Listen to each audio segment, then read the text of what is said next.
This is Let Your Voice Be Heard, right here on WHCR 90.3 FM, the voice of Harlem. And the truth is, the older women get, the less money they make. The more children, the highest percentage of children living in poverty are female-headed households. And it's inexcusable that we go around the world and we talk about equal rights for women in other countries, and we don't. One of the Superior Court justices said 2 years ago in a law speech at a university, we don't have equal rights for women in America, and we don't because when they wrote the Constitution, they didn't intend it for women. So the truth is, even though we sort of feel like we have equal rights in America, right under the surface, there are huge issues that are at play that really do affect women. And it's time for all the women in America and all the men that love women and all the gay people and all the people of color that we've all fought for to fight for us now.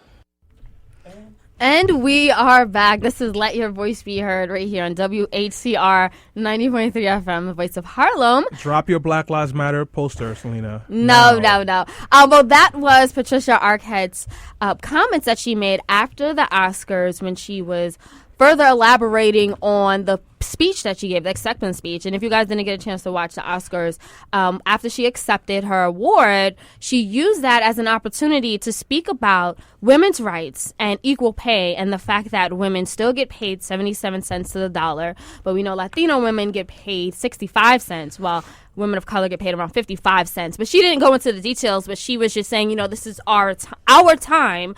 And she was really, she spoke about that. And then afterward, in the clip that Stanley just played, we heard her elaborating, and she said something that wasn't applaud worthy, for a lot of people. Right. And I'm going to read the quote, just in case you didn't get it. One of the most controversial things she said was, "It's time for all the women in America and all the men that love women and all the gay people and all the people of color that we've all fought for to fight for us now." Now, again, Patricia Arquette is a upper class white woman, amazing actress, definitely gets paid way above what we all get paid here. And she was just, some people looked at it as, oh, is she complaining about her salary? And then afterward with this last comment she made, it was sort of like, well, feminists and women can be of color and they can be LGBT. So why would she say something that doesn't really unite our cause or help our cause? I know, Jackie. Yeah, I mean, it's. I mentioned before this idea of intersectionality, right? Where it's a very arrogant sort of place where she's coming from, where she thinks, all women are equal, right? And we know that this isn't true. And this where she's coming from is definitely a place of privilege, a place of white privilege, where, as a white woman, I know that I have certain benefits and things that I can, I grew up seeing white women on TV and white women in magazines. And I grew up in this, while still a woman and still facing my own struggles, I know that I have many privileges that other women of color do not. And by sort of saying, or, trans women or gay women, and she's sort of saying, no matter what, like, your identities exist independently of one another. You're either a woman or you're gay or you're a person of color. Like, these things exist independently of each other, and they don't. And it was very tone deaf. Yeah, no, I agree with that. And I was talking to Jackie before when we were off the air. I said there's almost a hierarchy of where women rank, and I would put it, this is my list. If you disagree with it, give us a call, let us know. But I put straight white women at the top of the list, followed by gay white women, followed by straight women of color, followed by gay women of color, followed by white trans women, and then trans women of color all the way at the bottom. That would be the hierarchy I think exists in this country. Not that I think that's right. I think we should do our best to change that. But I think that's how it exists. I have two issues. Everyone knows that racism is over. The unemployment for people of color is not higher than white people, and that white women are the most oppressed group in the United States of America. So why are you mad at Patricia Arquette? I think we should be thanking her for speaking about these issues. So what if people of color get paid less on a regular, especially women? It doesn't matter because you're not important. Well, on that note, I'm going to introduce our guest who we have on the line, and I do know we have callers on the line too. So to join and help us with this conversation, we have a very special guest. Her name is Wagatwe Wanjuki, and she can correct me if I butchered her name. But she is, I don't know. We'll find out. She is a millennial social justice activist, feminist, writer, and a social media strategist who is she contributes to BuzzFeed. She's been featured in the New York Times, Huffington Post, Jon Stewart, which actually I was like, oh goodness, is that like, as I met her a while ago, and I was like, oh, I saw her on the Jon Stewart show. So we have Wagatwe on the line with us. Good morning, and please correct me on how to pronounce your name. Curse at her. No, don't. Oh, no. Do not curse at me at all. So we'll work on getting her back on the air. And guys, if you want to call up and contribute to the conversation, the number is 212-650-6903. You can also tweet us at BeHeard_radio. So we will get her back on the line in a few more minutes. Yeah, I mean, so getting back to this idea of just women having this equally shared experience, I think it'll be interesting for the three of us to talk more about how, there's three women in this studio right now, right? And we're all women, we all identify as women, but we've had very, very different experiences. I mean, even some, like Alyssa, you and I, like, we kind of, when you look about our backgrounds, we have very similar backgrounds. We're both culturally very similar. We were raised in the same religion. We're both white women, but I'm straight, you're gay. We've had extremely different experiences because of that, and certain privileges that I've had that maybe you have not. And then, No, I think that's a great point. You also raise within it another interesting point that I was thinking of while Stanley was speaking, which is, does religion come into play?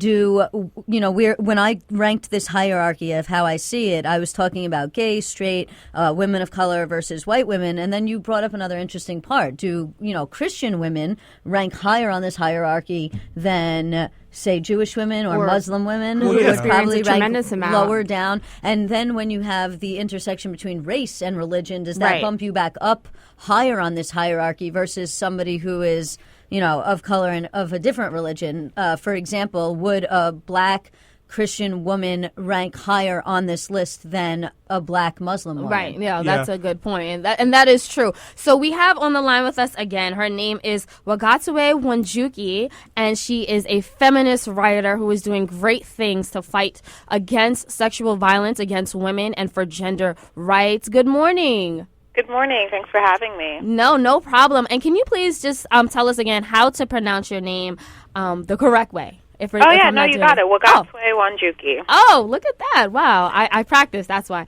But thank you so much for joining us here. We pretty much started the conversation a little bit about the intersectionality of race and the LGBT community and women's rights and justice, which we feel that Patricia Arquette didn't do a good job in articulating, whether it was intentional or unintentional. It definitely caused a stir. And I wanted to know, what was your reaction to Patricia Arquette's speech and the commentary she made after the Oscars?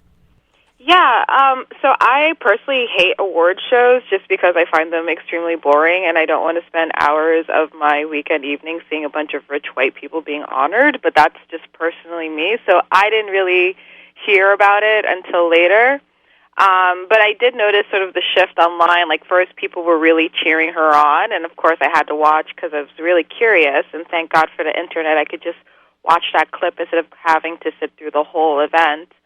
And, people were really cheering her on. And then I think finally, slowly, people started saying, wait a minute, this is not exactly what we're looking for. So, the initial comments, I think I agree with what you all were saying. It just sort of erases so many different people. And I think it really played into the idea that the default woman is a white woman, and like the default gay people are, the gay people are like just like their own whatever, their own gender, just like hanging out in their own community, and the default people of color are men. And it kind of felt like, okay, well, as a woman of color, where am I? And I didn't like the idea that there's these fights that are now over, and it's sort of like, okay, well, we helped you, now you help us, as opposed to, hey, to be a decent human being, how about we all work towards equality for everybody?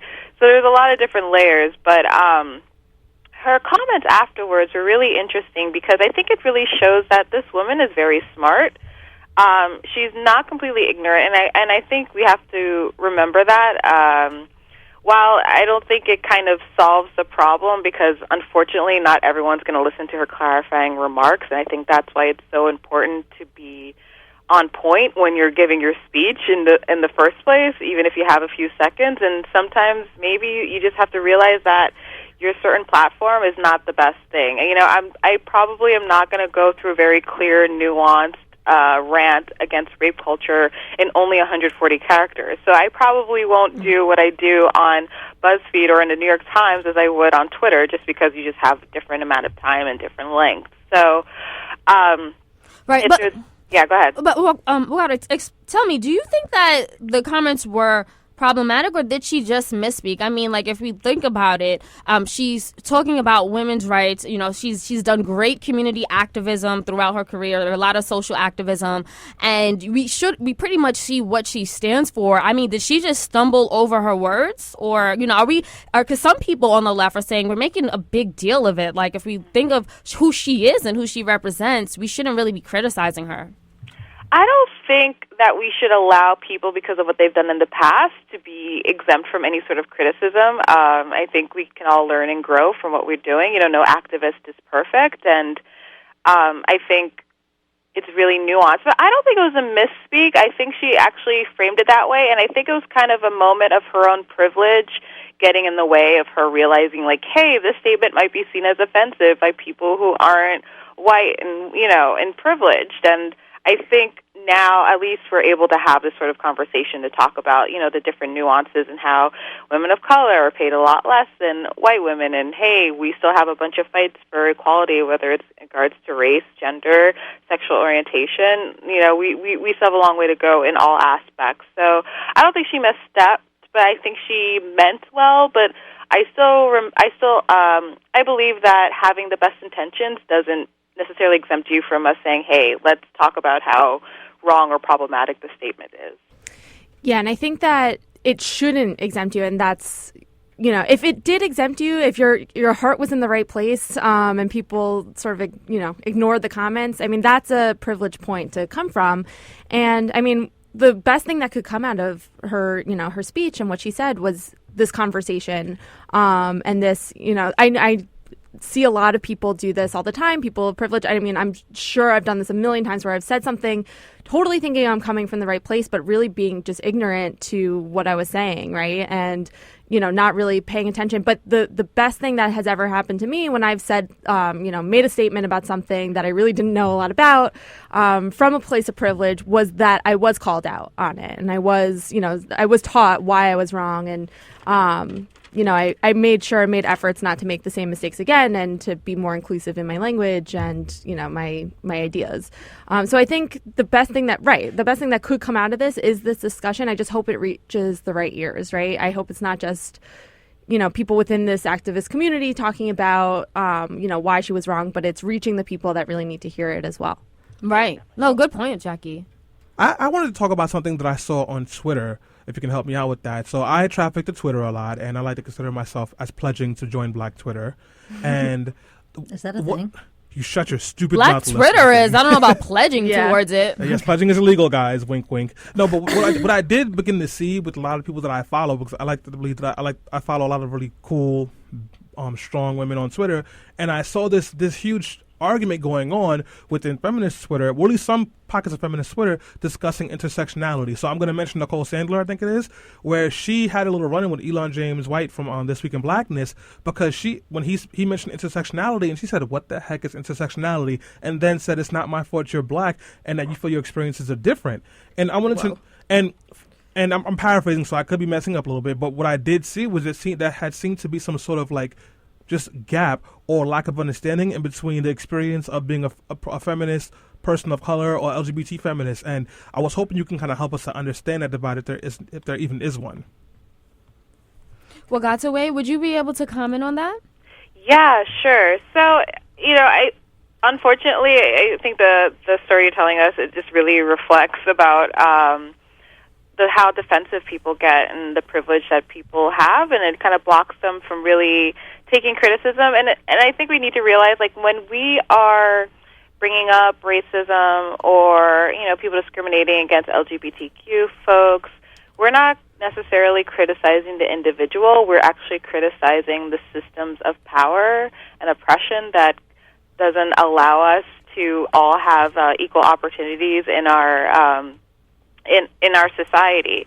So I think that situation just really calls into play, like, a lot of people are just so quick to be defensive and don't really understand what's happening. And we do have such different experiences, and I think that's why conversations like these are so important, or when people choose to use their platforms, like Patricia Arquette, like, do it in a really nuanced way, so you're getting a lot of, bang for your buck, and so to speak, if that makes sense. That makes perfect sense. So, guys, if you just tuned in, we are talking about intersectionality and feminism with Wagatwe. And if I butchered your name, please punch me in the ear. And if you want to call in, you can give us a call at 212-650-6903. Again, that is 212-650-6903. Or you can tweet us at BeHeard_radio or, Instagram straight flexing. Woo! Anyways, guys, I want to just shift the conversation a little bit. Well, not really shift, but just give more of a pointed question to Wagatwe about feminism and privilege. So my question for you, do you think there is an issue of privilege, white privilege, and feminism? Yes, definitely. No doubt about it. And that's something I've struggled with over the years. In the beginning, I know I've had some moments where I felt like, should I identify as a feminist anymore? I felt that our needs, the needs of the movement and the faces of the movement, quote unquote, have been predominantly white. And when that happens, unfortunately, the needs or desires of the people with racial privilege go to the forefront while the rest of us are kind of hanging out like, hey, what about us? So it's been super hard, and I think for us really to move forward, we need the people with the most privilege to acknowledge that they have it, first of all, and for them to really work to, counter that effect. So I know I don't have racial privilege personally, but I know I have some privilege because I do have more access to mainstream media. Reporters call me. I get to come onto amazing shows like this one. And I try to help people that I think their voices aren't being heard as much. So when I get reached out to about, hey, we're looking for a student survivor, I try to recommend, a queer survivor or a male survivor and say, hey, this person's really great, because I really want that diversity. And I think that's what we really need to be doing in the feminist movement. We really need to be able to not necessarily tell everyone to lean in, but to, pull in some other people and really get everyone at the table. Right. Wagatwe, you're on point. I was thinking about that not too long ago. I think that when we do acknowledge our privilege, like you said, I definitely have privilege, even though I'm a woman of color. I have a ton of privilege, but I use that to sort of shine a light on these privileges in our society and help uplift other people who don't have it. And I think that when we have that, we sort of get rid of that barrier. I mean, it's so much harder to speak to someone when they don't understand that they're speaking from a point of privilege. Totally. It really convolutes those conversations, but I think that when we're open about it, then it's more progressive. But on that note, we're going to take a quick break, but we will be right back here on Let Your Voice Be Heard, speaking about feminism and privilege, so don't go away. And baking soda.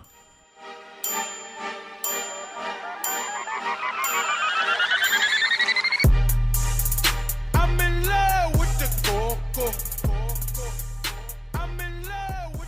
We are back. This is Let I Your know you Voice care. Be Heard right here on WHCR 90.3 FM. Yes, we do care. We're speaking about intersectionality of white women, feminism, people of color, and the LGBTQ And everybody's community. doing a hand signal at her right now. And I do appreciate that. I want to let everyone know, if you are just tuning in, my name is Selena Hill, and on Instagram and Twitter, I'm Miss Selena Hill, and I have I'm so glad to be back here with some of my favorite people. Did you guys want to introduce yourselves? Or did you want to just make funny faces at me, Stanley? So I've been making fun of Selena, acting like I'm picking my nose, but if you're just tuning in, I'm Stanley Fritz, and I'm here with Jackie Cohen, Alyssa Fuchs, and Selena Hill, and we're talking about intersectionality. And as a man, I have just appropriated myself all over your introduction. You really did, and I was so mad. That Did you was, see me giving you side eye? I'm like, I just said that. It doesn't matter, because I get paid more than that. you, because I'm a man. Anyway, and we By have 12 cents. Yes. Right. Well, hey, it makes But a I'm black, difference so when it you might be add it up. less. It is compared to white men. And we have on the line with us Wagatwe Wanjuki, and she is a feminist writer as well as social activist who's been doing great things on Twitter and in real life. I just want to, point that out. She's not just, how you say, oh, people are just social media activists. No, she's out there on the streets, and I've been seeing a lot of her work lately. And before we bring her back on the line, I understand we have a caller on the line, but not just any caller, one of our favorite callers here at Let Your Voice Be Heard. We have Miss Deborah, who would like to let her voice be heard. So I wanted to reopen the conversation with Miss Deborah on the line. Good morning, Miss Deborah. How are you? How you doing? Good morning. You know, I just wanted to ask the women for a moment. You know, when we're given names, men, women, and minorities, and then there's a switch up whenever we want to be called or be given the name minority. So when does a woman stay a woman, and when does she become a minority for white women? The second question I would like to ask is, what is it that Ms. Arquette, what is it that white women have done so much for black people in America? Great question, Miss Deborah. We're going to actually throw that to Wagatwe. She is on the line with us, calling in from Philadelphia. Did you have a response to that? Yeah, well, your second question about what have white women done for women of color, I think really hit the mark for me, because I think we really need to talk about that, especially when we're talking about the suffragette movement, right? Like, many of them were against giving voting rights to black women. They were against, letting the black women march with them. They had them march at the back of the parade. So we really also need to consider the historical accuracy of Patricia Arquette's statements, and I think that's why it's so important for us to not just say, fight for us because we fought for you, but maybe a better thing is like, hey, let's all fight together for each other's causes. Definitely. Yeah, I think it's sort of that was what bothered me about her remarks the most, was this idea of, well, I did this thing for you, so now you have to do it for me. I mean, that's not where you get to a place of equality, and, that's not how you achieve social change, by saying, well, I did this for you, so help me out.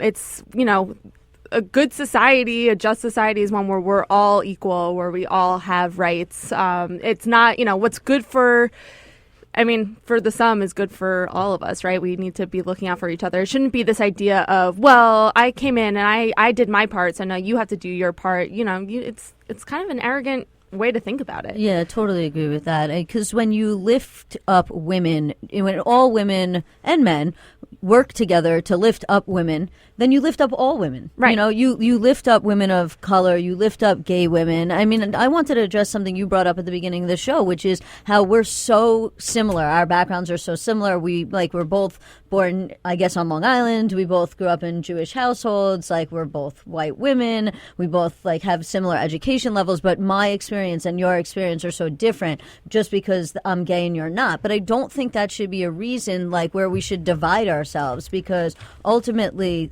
what it comes back to is all women lifting the boat together, essentially. Right. And how, it is. It's just, it's different. You can't say everybody's experience is different, but ultimately you have to want to work together.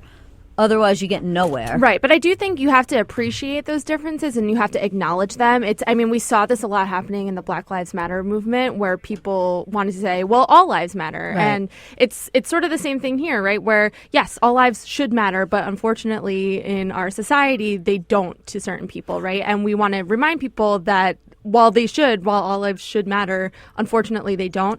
All women, should have equal rights, but some have more privilege than others, and it's important to, not cast that aside and just say, well, we're all together, but, many of us have more privilege than others. No, right. That's a great point. It is, and I just wanted to get Wagatwe to chime in here in the conversation. Yeah, no, I totally agree with everything what you guys are saying, And one thing I also want to bring up is just sort of people have been trying to dismiss Patricia Arquette's statements, saying oh, well, she's just an actress, and I think that's a little bit sexist as well. I think we really need to acknowledge the full person and how she has done a lot, as we've mentioned before. And she's out there, she's educated, she's an accomplished woman, so we really need to recognize that. But unfortunately, as we're just going back to the first question, I think it's hard because with the Black Lives Matter, I actually tweeted something out that resonated with a lot of people. I think it got about 300 tweets. And I noticed when I was tweeting about Black Lives Matter, people are like, well, all lives matter. And I said, right. Why do we think that valuing lives is a zero-sum game? Why, by me saying that Black Lives Matter, you're thinking I'm saying not all lives matter. You know, why is it a competition? Why does it have to be that if we're talking about one specific group, especially people of color or another marginalized group, why are you thinking that I'm saying that no one else matters? And I think that really speaks to the privilege that people have, that they just feel this block where it's sort of like they think they're being attacked when we're still just attacking the systems of power and privilege. Right. Guys, if you want to chime in the conversation, the number is 212-650-6903. You can also tweet us at BeHeard_radio. And I understand that Ms. Deborah has called back to add to her comments or at least give a response. So, Ms. Deborah, you're on the line. Yeah. Let me tell you something. What you said about the suffrage movement is right. But white women today, many of them are just as nasty and bigoted and prejudiced as they were then. I go in and out of colleges, and I'm here to tell you, black women can't even get the jobs that they deserve in some of these colleges. Some of them are even let go because they don't want them to have the jobs. They don't want them to have the good jobs, okay? And they will go out of their way to tell you, oh, well, we're not dealing with you because you're not from this particular school. Or we don't want to deal with you because you're not from that particular school. See, you all want to play games, and it sounds real nice when you say we should all get along. But you know when I'm going to get along? When I vote. That's what I'm going to do. See, you want to cut me off, but that's what I'm going to do because you're playing games and you're just this nasty. But as you're your counterparts many generalizing. times. You're not answering. I asked you before regarding men, women, and minorities. When or why are black women minorities? No, but you're generalizing. You just grouped all white women together as if we don't care about black women and that we don't, like, some of us don't wake up every day and fight for black people's rights and fight for the rights of black women and black men and gay people. Like, you know, that's just grouping everybody together. And it's your own racist bias towards us because there are plenty of white women that go out every day and they fight for the lives of black women and they fight for the lives of black men and people of color and minority groups. And to just group all white women together and say we don't do anything is incorrect. Well, I mean, now you know how black folks feel. Go ahead, Jackie. No, I mean, I don't think it's a racist. You know, it's you can't really be racist towards white people who hold the power and the privilege, right? But I understand. I think it's, as you know, it's hard to talk about this from like an experience that, you know, I have a tremendous amount of privilege. I try to relate it the best I can to just times where I felt disenfranchised, maybe by men. And I can see where my own privilege has disenfranchised other women, right? Women of color, trans women of color. I can understand that frustration, and this is what we have to figure out is what do we do? What is the best way for those with privilege to advocate or, you know, step back, or how do we equal the playing field? How do we, get to where we need to be? Well, I think the first step in that is to actually recognize the privilege, right? And I think that's part of the problem. And I think that's part of the problem that even Ms. Deborah is raising, despite the fact I agree with her disagree with the sweeping generalization, which is too many white women don't recognize the privilege they have or the position they occupy. And because they don't recognize it, they're not able to take a step back and realize that they occupy a different position because of a privilege that they have that they may not even realize. I think what we also need to do is, and I guess I'm going to be the one to say it, I respect Ms. Deborah's anger. Yeah. And I totally understand that frustration. I don't agree that every single white woman is out here like diabolically trying to destroy the lives of black women or women of color or trans or LGBT women. But I do know where that anger comes from. It's from years of being disenfranchised, seeing others disenfranchised. And then when you speak up about it, it's like, well, why are you being divisive? So I think it's very important to recognize that. Right, and it really is. And I wanted our special guest to get a chance to respond to that. Some of that was directed to in response to your comments that you made. So, Wagatwe, did you have a response? Yeah, I do have a response. So part of, I think, my example from the suffragette movement is that it's so much easier for us, unfortunately, to talk about very concrete examples from the past. And one of the difficulties of racism today is that it's a lot more nuanced and very often a lot harder to point out. And oftentimes, people in privileged positions just sort of call us out and say, oh, I don't know what you're talking about. Or they think they kind of gaslight us. They kind of say that we're, we're not in touch with reality, or our experience is not true. And another comment I would like to think is that I don't see myself as somebody who's like, oh, I'm just a woman, and then sometimes when it's convenient, I see myself as a woman of color. Like, I'm always a woman. I'm always a black woman. I'm always a woman of color. I am all my identities at all the time, and I don't pick and choose who I am, because the way that I go out into the world, especially if we're talking about intersectionality, the discrimination I face is very particular and specific towards my own experiences. I think that's really important for us to recognize that, unfortunately, we can't pull a switch and just be like, oh, today I'm just a woman, but tomorrow I'm just going to, when it's convenient, whenever that may be, I don't know, I'm a woman of color. Right. I mean, good points. And I just wanted to kind of just bring the conversation to ask, what do we do when it comes to like these type of solutions? Because we do have a lot of people who in the feminist movement who have a lot of anger, and it's based off their personal experiences and experiences of their family members, and they sort of carry that into the future because it's something that's very real to them every day. But it can be almost counterproductive when it comes to unifying on one front and sort of fighting for the rights of everyone, especially within the feminist movement. So is there a type of solution or something that we can all do moving forward to make sure that all voices are being heard in our modern day feminist movement, whether they are Black, Latino, LGBTQ? What would you say needs to be done, Wagatwe? Yeah, I don't think we have a one-size-fits-all solution. I think there's just going to have to be a lot of conversations going on, and I think we really need to acknowledge that people on both sides, unfortunately, are going to be very emotional. And I think we need to honor and acknowledge that, hey, especially women of color, they're going to have a lot of anger and hurt around this. And we should be able to say, listen, we're going to allow people who have been oppressed, being oppressed and discriminated against is a very upsetting experience. It has a very real impact on one's psyche and on one's emotional well-being. Like, how can we have productive conversations while also creating space where it's okay for people to be a little bit angry, for them to express themselves and show the reality of it? Because I think maybe us sanitizing ourselves and our experiences kind of escapes the privileged people from truly understanding the impact of their actions or inaction, which is in a way, taking action to support the status quo.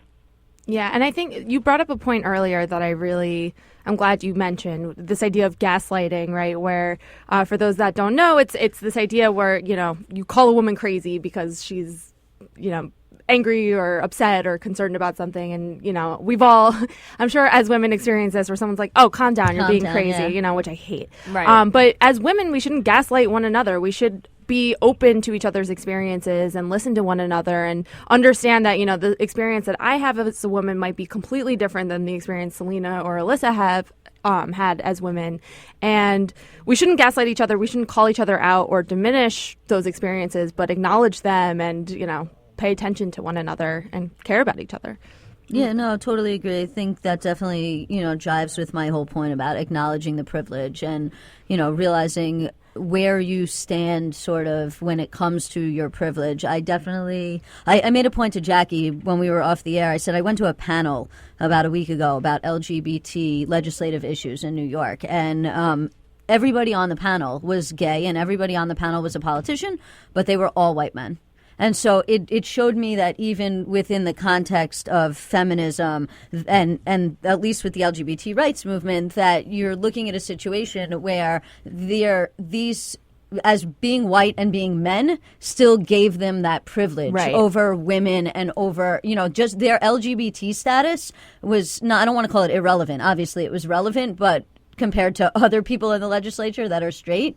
But this hierarchy still existed within that space, right? Exactly. And so, I just think that a rising tide lifts all boats, and that we should recognize the differences, but instead of fighting each other, we should be working together as women to lift that boat for everybody. I think there needs to be a sense of acknowledgement as well. And I think Selena and Jackie can probably tell you best. I was one of those people who I fought so hard not to be the stereotypically angry black man, especially when it became issues of race.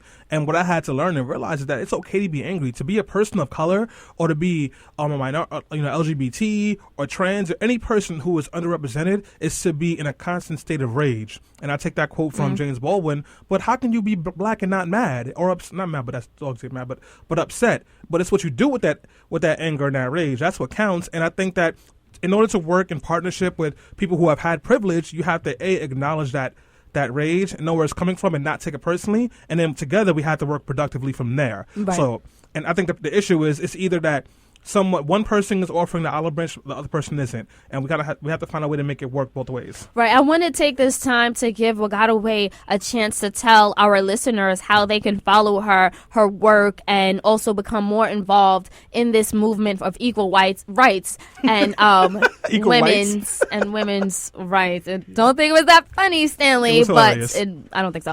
So Wagatwe, can you please tell us how we can find you? Yeah, you can find me on my website, wagatwe.com, WAGATWE, and then you can find me with that, my first name under Twitter and on Facebook, and follow me, and I also have a newsletter. So, I think that'd be a great way to follow what I do. I also do speeches on college campuses about these types of issues, including sexual violence and feminism.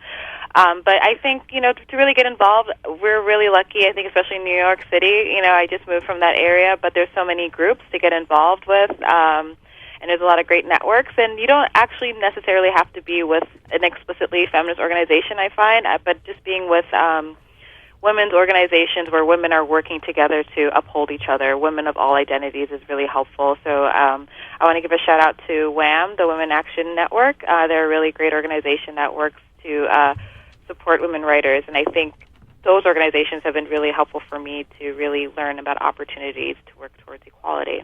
Right. Thank you so much. And I just wanted to end this segment on this note to say that even though I didn't necessarily appreciate or agree with Patricia Arquette's comments, I appreciate them. And the reason being is because it allowed us to bring this conversation to the forefront and to discuss the reasons why the intersectionality of again, women of color, women who happen to be LGBTQ, or whatever they happen to be and how they identify, and if they have whatever it is, we're all contributing to this fight when it comes to women's rights, and we all need to be included in the fight for women's rights. But I think that a lot of times we can all be very ignorant to somebody else's experiences and how the words we say might be offensive or insensitive to them. And I think that Patricia Arquette is a very intelligent woman, and she does great work in social justice and in her career.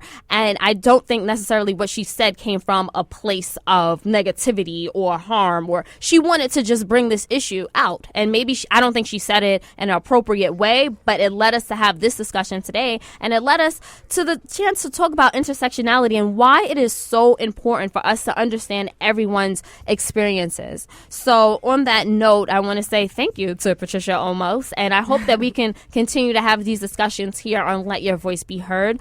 But we're going to go on a quick break, but don't go anywhere. We have a lot in store, so stay tuned. Faded at the fashion show, trying to grab a bit off the run.